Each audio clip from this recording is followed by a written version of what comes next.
우리가 세상을 살아가다 보면 어떤 현상이 발생할 때 그 현상이 발생하게 된 원인이 분명히 있습니다. 그렇죠? 우리 주변에서 일어나는 여러 가지 사건, 사고 또는 이 자연 피조 세계에서 일어나는 자연 현상들 뭐 이런 것들은 사실 전부 다 그 원인이 있다라는 것이죠. 예를 들어서 여러분, 지금 현재의 나의 삶이 있는 이유는 과거에 내가 살았던 삶 때문에 지금 내 삶이 있는 거예요.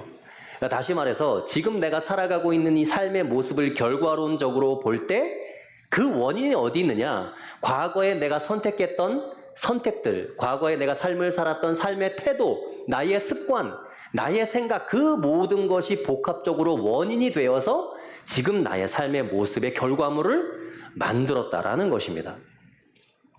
여러분, 세상에 존재하는 모든 것들은 그 존재의 이유가 있습니다. 사람도 마찬가지예요. 여러분, 우리는 왜 태어났고 지금 이 시대에 왜 살아가고 있을까요? 여러분, 이런 거 한번 생각해 봤어요? 내가 왜 지금 태어났고 왜 이 땅에서 살아가고 있는가? 자기 존재의 이유에 대해서 여러분 생각해 보셨을 겁니다. 그런데 여러분, 이 땅에 그 누구도 자기 의지대로 태어난 사람은 없어요. 나 태어나고 싶어서 태어났다 하신 분 한번 손 들어보세요. 없습니다.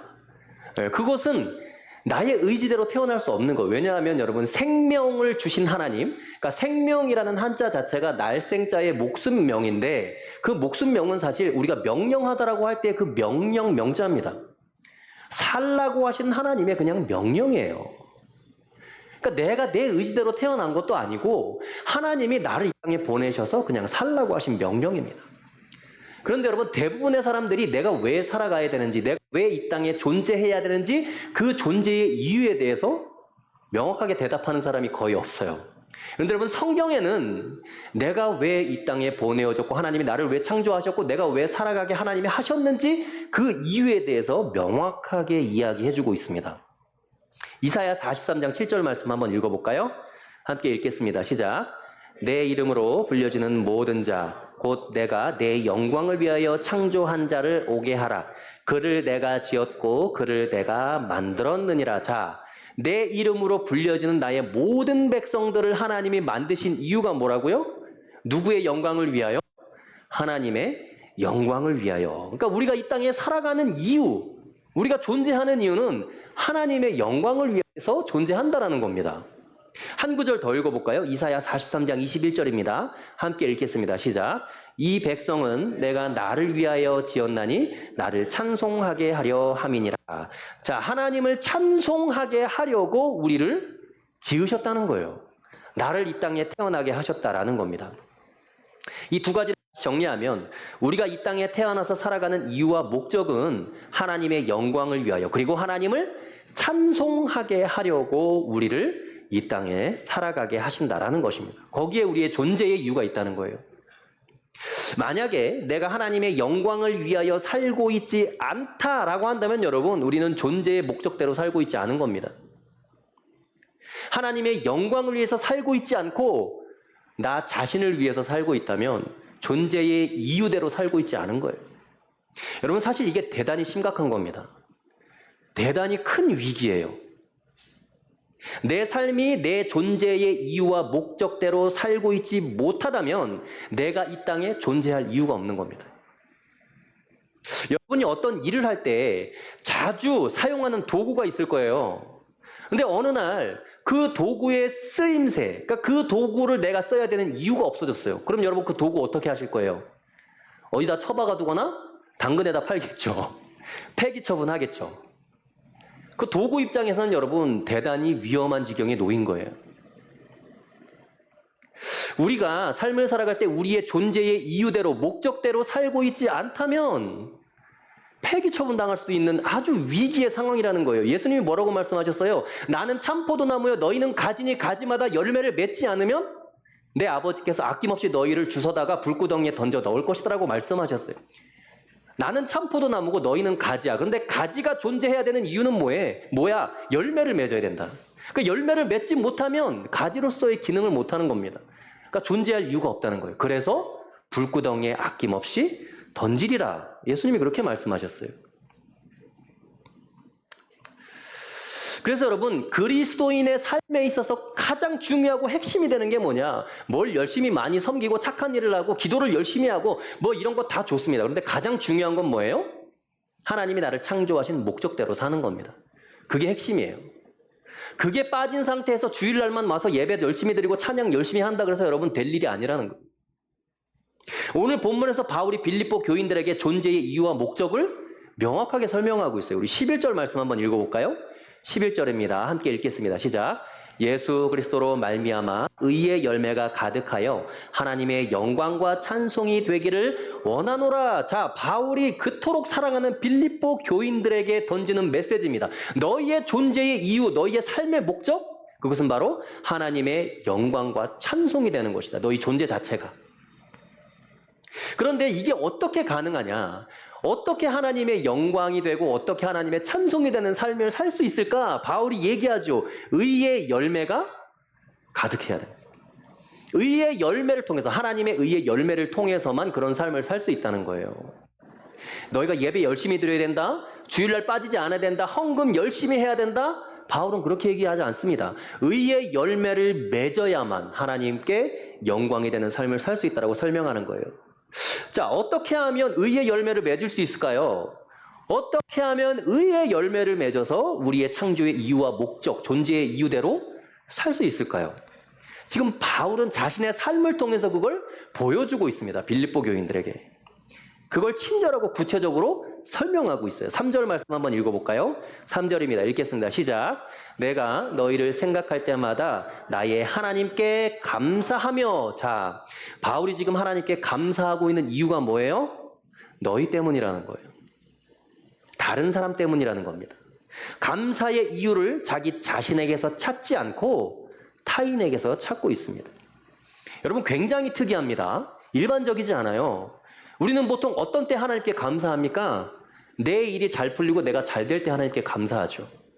다른 사람 일이 잘 풀리고 잘 되는 것에 여러분 감사해 본 경험이 있어요? 아니면 내 삶이 잘 풀리고 잘 되는 것에 감사의 우선순위가 있습니까? 다른 사람이 잘 되는 거에 감사의 우선순위가 있습니까? 바울이 생각하는 사고의 패턴은 우리와 전혀 달라요. 바울은 자신의 삶에 대해서 지금 굉장히 처절한 삶을 살고 있으면서도 다른 사람의 영적 성장, 다른 사람이 잘 되고 성장하고 그 교회가 잘 되는 것에 감사의 이유가 있다고 고백하는 겁니다. 여러분, 이것이 바울과 우리의 믿음의 차이, 수준의 차이입니다. 바울이 지금 오늘 본문인 이 빌립보서를 지금 어디에서 쓰고 있는지를 잘 봐야 돼요.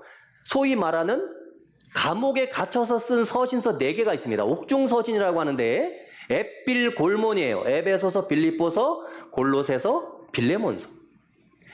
지금 이 빌립보서는 여러분 바울이 감옥에서 쓰는 건데 사실 로마 감옥이 아니에요. 이게 지금 가택 연금 상태거든요. 발에 쇠사슬로 2개가 착고가 이렇게 채워져 있어. 그리고 집 밖으로 한 발짝도 못 나갑니다. 왜? 경비병이 지키고 있어요. 그러니까 바울은 지금 아무것도 못하는 상황이에요. 집 안에만 갇혀 있습니다. 바울이 먹고 사는 것조차 힘들어요. 누군가 외부에서 도움을 주지 않으면 바울은 그냥 굶어 죽어야 돼요. 자신의 그런 안타까운 처지, 처절한 처지 속에서도 감사의 이유를 찾는데 그것을 어디서 찾고 있냐? 빌립보 교인들, 너희들 때문에 내가 감사한다라고 고백을 하는 겁니다, 여러분. 사랑하는 여러분, 우리가 범사에 감사하지 못하는 이유가 뭐예요? 내 안에서만 감사의 이유를 찾기 때문에 그래요. 항상 기뻐하라, 쉬지 말고 기도하라, 범사에 감사하라. 머리로는 알아요, 그 말씀. 근데 어떻게 범사에 맨날 감사할 수 있어? 내 삶을 돌아보면 감사할 거리가 없는데. 바울은 어떻게 얘기해요? 타인의 삶을 통해서 하나님께 감사할 거리를 찾으라는 거예요.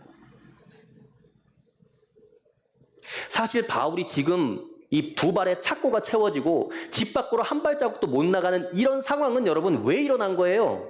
복음 전하다가 그랬어요. 하나님의 일을 감당하다가 이런 절박한 상황에 놓인 거예요. 그러니까 바울이 하나님을 원망해도 그 누구도 뭘 할 사람이 없습니다. 그런데 바울은 그 환경 속에서도 감사할 이유를 다른 사람의 삶을 통해서 찾고 있다는 거예요. 다른 사람에 대한 감사, 여러분, 이것이 바울이 말하는 첫 번째 크리스천 라이프예요. 나 자신에 대한 감사보다도 타인에 대해서 하나님께 감사하는 태도, 그것이 그리스도인의 존재의 이유와 목적이다라고 바울이 지금 얘기를 하는 겁니다. 사랑하는 여러분, 감사의 조건을 내 안에서만 찾지 않기를 축복합니다. 다른 사람 때문에 내 마음에 감사가 생긴다. 비록 지금 내 삶이 고통스럽고 고난 중에 있고 아픔 중에 있지만 그래도 너희의 인생을 보니까 내가 감사하다. 감사가 넘친다. 그래서 기쁘다. 하나님께 감사한다. 고백할 수 있는 바울과 같은 진짜 그리스도인들이 다 되실 수 있기를 축복합니다. 4절 말씀을 한번 볼까요? 4절 말씀. 함께 읽겠습니다. 시작. 간구할 때마다 너희 무리를 위하여 기쁨으로 항상 간구함은, 자, 바울이 항상 간구하는 게 있어요. 그 뭡니까? 빌립보 교인들, 너희들을 위해서 간구한다, 이런 거죠. 빌립보 교인들을 위하여 그들의 삶을 위해서 기뻐한다라고 얘기합니다. 지금 바울은 기뻐할 상황이 아니죠. 두 발에 채워진 착고만 바라보더라도 한숨만 나오죠. 어떻게 하나님께 감사할 수 있겠습니까? 그런데 여러분, 지금 바울이 기도해야 되는 가장 시급한 기도 제목이 뭐예요? 여러분 같으면 뭘 위해서 기도할 거예요? 하나님, 제발 이 가택연금의 상황이 해결되게 해주십시오. 내 발에 채워진 이 착고가 풀리게 해주십시오. 하나님, 다시 자유의 몸이 되어서 하나님 마음껏 복음 전하고 하나님의 일을 감당하게 해주십시오. 이게 첫 번째 기도 제목 아니겠어요? 근데 바울이 가장 시급하게 기도하는 건 뭡니까? 빌립보 교인들의 믿음의 성장, 그 교회 성장을 위해서 기도한다라는 겁니다. 기도의 제목을 자기 자신 안에서만 찾고 있지 않아요. 여러분, 우리가 기도할 때 왜 기쁨이 없을까요? 여러분, 기도할 때 항상 기뻐요? 기도를 하면 할수록 답답할 때가 있죠. 그리고 기도로 시작했는데 항상 신세 한탄으로 끝날 때가 있어요. 도저히 앞이 안 보이니까. 그 이유가 뭡니까, 여러분? 기도 제목을 내 안에서만 찾기 때문에 그래요. 내가 당장 죽을 것 같다는 거예요. 그래서 우리는 기도할 때도 내 중심적으로 기도해요. 내 위주로 기도한다고요. 기도하면서도 나만 쳐다보니까 소망이 없는 거예요. 4절에서 바울이 지금 뭐라 그래요? 너희 무리를 위하여 그냥 간구하지 않는다. 기쁨으로 간구한다라는 겁니다. 그들이 올바른 신앙인 되어서 그들의 믿음이 그리스도의 장성한 분량에 충만한 데까지 이룰 수 있도록 내가 그것을 위해서 기쁨으로 간구한다. 이렇게 고백을 하고 있죠. 여러분, 이것이 바울이 말하는 두 번째 크리스천 라이프입니다. 먼저 그의 나라와 그의 의를 구하는 태도예요. 예수님이 십자가에 달리셨을 때 여러분, 예수님이 기도하셨어요. 알아요, 여러분? 예수님이 십자가상에서 무슨 기도하셨어요? 하나님, 이 십자가의 고통 빨리 끝내게 해주십시오. 그리고 내가 담대하게 이 십자가의 사명을 감당해서 모든 인류를 구원하고 하나님께 영광을 돌리게 해주십시오. 하나님, 나에게 힘을 주십시오. 예수님은 자기 자신을 위해서 기도하셨어요? 예수님이 기도한 게 뭐예요? 아버지여, 저들의 죄를 사하여 주옵소서. 나를 십자가에 매달아 못 박아 죽이는 저들의 죄를 용서해 주십시오. 이게 예수님의 가장 절박한 기도였어요. 십자가에 달리실 때 예수님이 생각했던 가장 시급한 기도 제목은 뭐냐? 저들의 죄를 용서해 주십시오. 오늘 본문의 바울이 예수님과 너무나 닮아 있다라는 거예요. 내가 비록 복음을 전하다가 이렇게 처절한 삶을 살고 있지만 내 기도 제목보다 그들에게도 기도 제목이 더 소중하다는 거예요. 그들을 바라볼 때는 감사가 넘치고 기쁨이 넘치지만 내 삶을 바라볼 때는 처절하고 절망밖에 없거든요. 그래서 바울은 빌립보 교인들을 위한 기도 제목을 가장 시급한 첫 번째 기도 제목으로 보고 있는 것이죠. 여러분, 그리스도인의 존재의 이유가 바로 여기 있어요. 나 자신을 위해서 기도하는 건 여러분 다른 종교도 다 합니다. 불교도 자기 자신이 미륵이 되고 해탈의 경지에 이르고 열반에 이르기 위해서 자기 자신을 위해서 열심히 수행하고 기도해요. 여러분, 우리가 내 자신을 위해서만 기도한다면 불교가 뭐가 달라요? 다를 게 없어요. 이슬람도 마찬가지예요. 이 땅에서 열심히 선을 행하게 해주십시오. 왜? 그 이유가 뭐예요? 죽어서 알라와 가장 가까운 곳에 위치하게 해주십시오. 그게 그들의 목표예요. 목적입니다. 그러니까 내가 내 자신을 위해서 기도하면 다른 종교와 다를 바가 없다는 거예요. 기독교의 가장 기도의 중요한 핵심은 뭐냐? 다른 사람을 위한 기도예요. 그래서 예수님이 존재 자체가 하나님 우편에 앉으셔서 우리를 위한 뭘로 계신다는 거예요? 중보자로 계신다는 거예요. 사랑하는 여러분, 자기 중심의 기도가 아닌 먼저 하나님의 나라와 하나님의 의를 이루는 기도를 하시기 바랍니다. 다른 지체들을 위해서 더욱 기도할 수 있는 저와 여러분 되실 수 있기를 축복합니다. 그러면 여러분, 먼저 그의 나라와 그의 의를 구하는 자에게 그 사람 개인적 기도 제목까지 다 해결해 주시고 응답해 주신 하나님의 은혜를 경험하게 될 줄로 믿습니다. 자, 9절 말씀 한번 읽어보겠습니다. 9절 말씀 읽겠습니다. 시작. 내가 기도하노라. 너희 사랑을 지식과 모든 총명으로 점점 더 풍성하게 하사. 이렇게 얘기하죠. 자, 바울이 지금 빌립보 교인들을 위해서 어떤 기도를 하고 있는지 그들에게 설명하고 있습니다. 너희의 사랑이 풍성해지게 하기를 위해서 기도하는 거예요. 근데 풍성해지는 게 가능한 게 뭘로 가능하냐? 하나님을 아는 지식과 총명으로 가능하다는 거예요. 제가 말씀드렸죠. 2주 전에 설명할 때 총명에 대해서 설명했죠. 기억하시는 분 계세요? 예, 들을 끼는 자는 들을지어다. 기억하시는 분이 계시길 바랍니다. 여러분, 총명은 여러분 지식과 한 단어처럼 쓰인다 그랬어요. 그 지식은 뭐예요? 하나님을 아는 지식이죠. 총명은 뭐예요? 총명이 뭐라 그랬어요? 선과 악을 구별하는, 분별하는 능력이라 그랬어요. 그래서 총명은 내가 공부를 잘하는 것, 똑똑한 것, 내가 IQ가 높은 것, 내가 사회 엘리트층에 있는 것, 기득권층에 있는 그거와 상관없어요. 아무리 탁월한 세상이 바라보는 리더십도 여러분 총명이 없을 수 있어요. 그래서 제가 뭐라 그랬어요? 그런 리더십들이 전쟁을 일으킨다는 거예요. 자기 이익을 위해서, 자기 유익을 위해서 자기의 모든 지식과 경험을 총동원한다라 그랬죠. 총명이 없는 사람들이 그런 거예요. 그러니까 대단히 중요한 거예요, 총명이라는 건. 그런데 지금 바울이 얘기하기를 너희 공동체 안에 사랑이 풍성해지기 위해서 하나님을 제대로 아는 지식과 총명이 필요하다. 왜? 지극히 선한 것을 분별하기 위해서. 그것으로 인해서 사랑이 풍성해진다. 이렇게 얘기합니다. 우리 10절 말씀 한번 볼게요. 10절 말씀 읽겠습니다. 시작. 너희로 지극히 선한 것을 분별하며 또 진실하여 허물없이 그리스도의 날까지 이르고. 자, 총명을 주셔야 하는 이유, 우리가 총명을 받아야 하는 이유가 나오죠. 너희로 지극히 선한 것을 분별하도록 하기 위해서 총명이 필요하다는 거예요. 여러분, 여기서 지금 분별하는 것, 지극히 선한 것을 분별한 것은 선과 악을 구별하는 걸 얘기하는 게 아니에요. 선한 것 중에서도 지극히 선한 것을 구별하는 것을 얘기하는 겁니다. 아니, 선한 거면 선한 거지 지극히 선한 게 있어요? 있을까요, 여러분? 선한 것 중에 가장 선한 것, 지극히 선한 게 있어요? 있을까요, 없을까요? 있어요, 여러분. 있으니까 바울이 지금 얘기를 하는 거겠죠. 우리가 가장 쉽게 착각하는 게 뭐냐면 내가 내 기준으로 선하다고 생각하는 걸 하나님도 선하게 여긴다라고 착각하는 겁니다. 나의 선함의 기준과 하나님의 선함의 기준에는 분명한 차이가 있습니다. 여러분, 이거 분별하지 못하면요, 나중에 하나님과 관계가 어색해져요. 이상해집니다.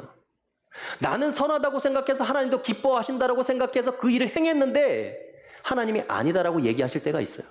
그럼 뭐예요? 내 선함과 하나님의 선함의 기준이 달라서 그래요. 그걸 분별하는 능력이 총명이라고요. 그래서 바울이 지금 총명이 중요하다고 얘기를 하는 겁니다. 하나님도 선하다고 여기는 것 같아서 내가 확신을 가지고 그걸 행했는데 나에게 돌아오는 것은 뭔가 대단한 보상이 아니에요. 하나님이 아니라고 얘기할 때도 있어요. 그러니까 나는 억울한 거예요. 하나님을 원망할 수밖에 없어요. 아니, 내가 내 물질을 투자하고 내 에너지를 투자해서 하나님이 선하다고 생각하실 것을 내가 행했는데 왜 하나님은 아니다라고 얘기하는 거지? 내 삶이 지금 결과가 왜 이렇지? 하나님과 트러블이 생길 수밖에 없어요. 제가 선교사가 되어서 선교 현장에 가서 선교 사역을 하는 것이 대단히 선한 건 줄 알았어요. 선한 거예요, 여러분? 선교 현장에 가는 게 선한 겁니까? 저 그런 줄 알았어요. 그런데 지극히 선한 일이 아닐 수 있다는 것을 제가 5년간 선교 사역을 끝내고 돌아와서 한국에 돌아와서 깨달았어요. 5년간 선교지에 있으면서 그 나라 사람들을 주님의 마음으로 끝까지 품어내지 못했어요.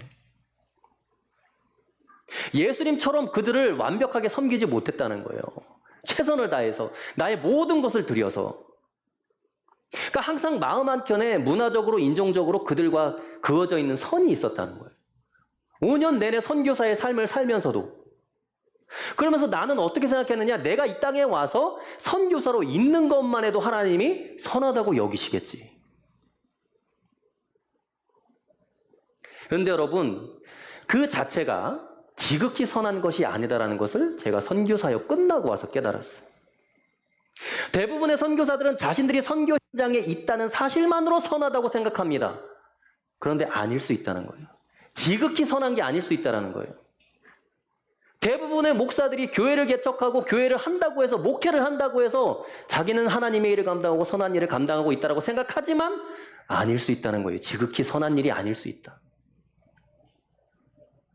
내가 매 주일 빠지지 않고 하나님 앞에 열심히 교회에 와서 예배드리고 있지만 평소에 악을 행하고 죄에 빠져 있을 수 있다는 거예요. 지극히 선한 걸 구별할 수 없는 거예요.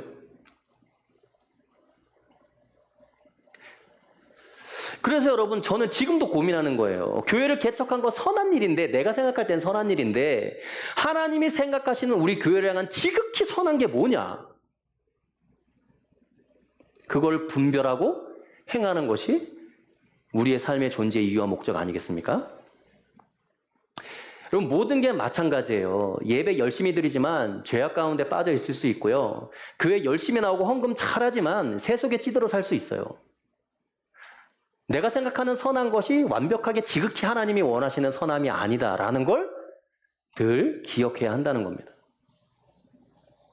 이것이 바울이 말하는 세 번째 크리스천 라이프예요. 선한 것 중에서도 지극히 선한 것을 분별하고자 하는 마음.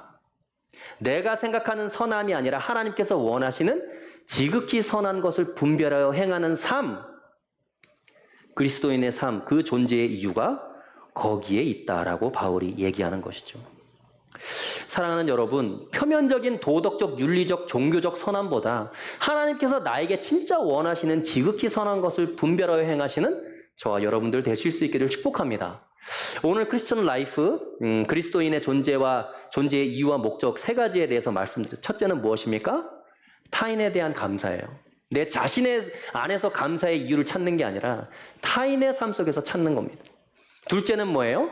내 중심적으로 기도하는 게 아니라 타인 중심으로 기도하는 것.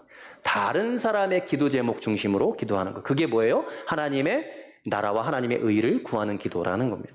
세 번째는 무엇입니까? 선한 것 중에서도 지극히 선한 것을 분별할 줄 알아야 돼요.